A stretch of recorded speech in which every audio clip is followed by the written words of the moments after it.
Hello everyone, welcome to my channel. Let's learn with Yusra. Friends, I am Yusra. I think you all are fine और आपकी study भी बहुत अच्छी चल रही होगी।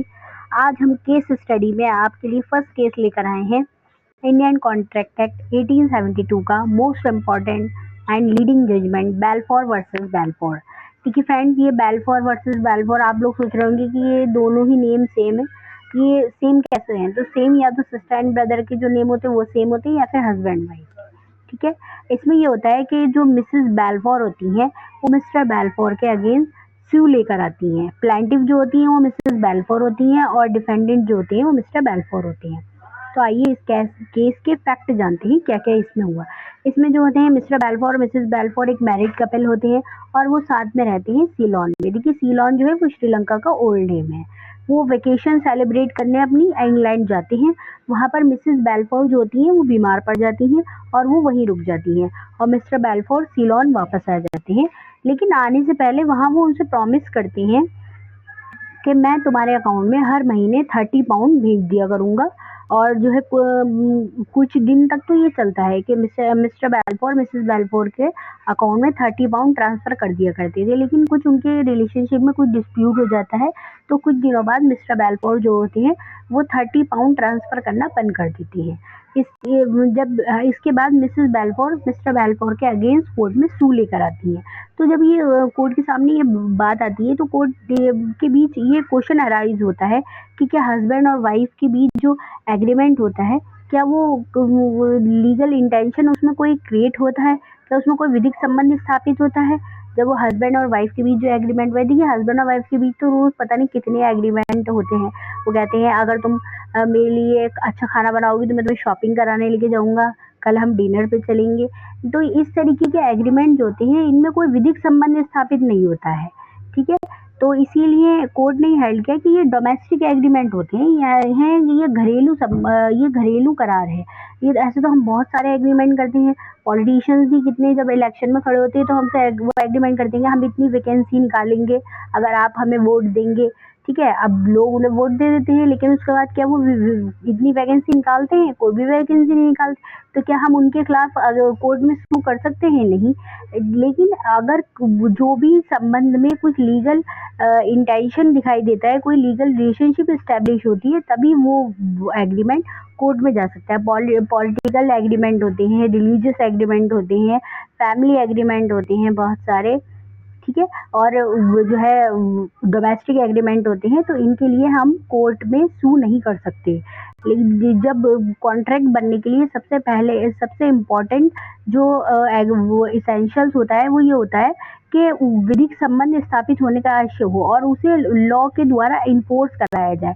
लॉ के द्वारा इन्फोर्स कराने का मतलब है कि अगर वो हमें जो काम है जो करने को कहा गया है, अगर वो दूसरे पार्टी जो है वो काम नहीं करती तो हम कोर्ट के न्यायालय की शरण ले सकते हैं और न्यायालय जो है उस दूसरी पार्टी से अपने द्वारा उस काम को कराएगा। एनफोर्सेबल बाय लॉ के मीनिंग ये होती है।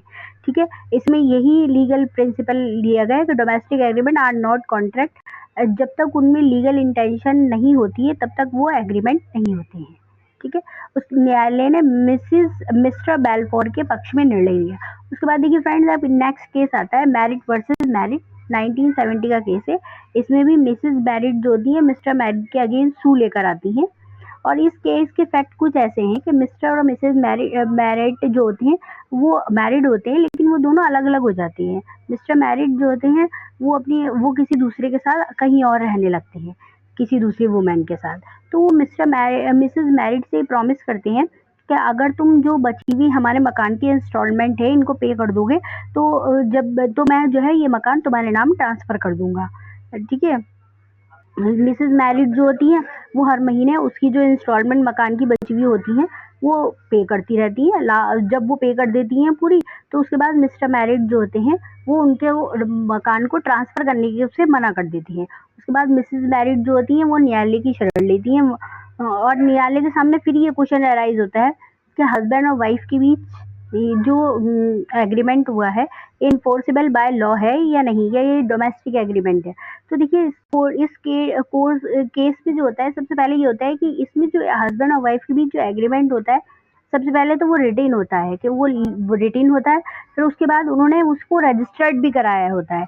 जब रिटेन है और रजिस्टर्ड है तो उसपे एक लीगल इंटेंशन क्रिएट हो रही है, एक लीगल रिलेशनशिप स्टैब्लिश हो रहा है। तो कोर्ट ने ये निर्णय देता है कि इसमें विधिक संबंध स्थापित हुआ है, इसीलिए कोर्ट जो है वो मिसेज मैरिड के पक्ष में निर्णय देता है और वो कहता है कि आप के बीच एक विधिक संबंध स्थापित हुआ है, आपको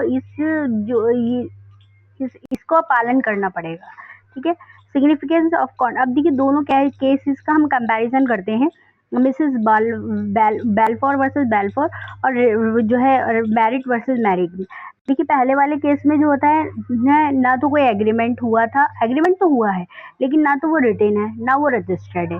लेकिन दूसरा वाला केस जो है मैरिड वर्सेस मैरिड, इसमें जो है रिटेन एग्रीमेंट भी हुआ है, रजिस्टर्ड भी है और इन दोनों के बीच मैरिड वर्सेस मैरिड में ये एक कॉन्ट्रैक्ट बन रहा है, इसीलिए दूसरा वाला केस जो है इन्फोर्सेबल बाय लॉ है और जो फर्स्ट केस है हमारा बेलफोर वर्सेस बेलफोर, ये इन्फोर्सेबल बाय लॉ नहीं है। आज की वीडियो में इतना ही। अगर आपको मेरा पढ़ाया हुआ समझ में आया तो आप मेरे चैनल को लाइक शेयर सब्सक्राइब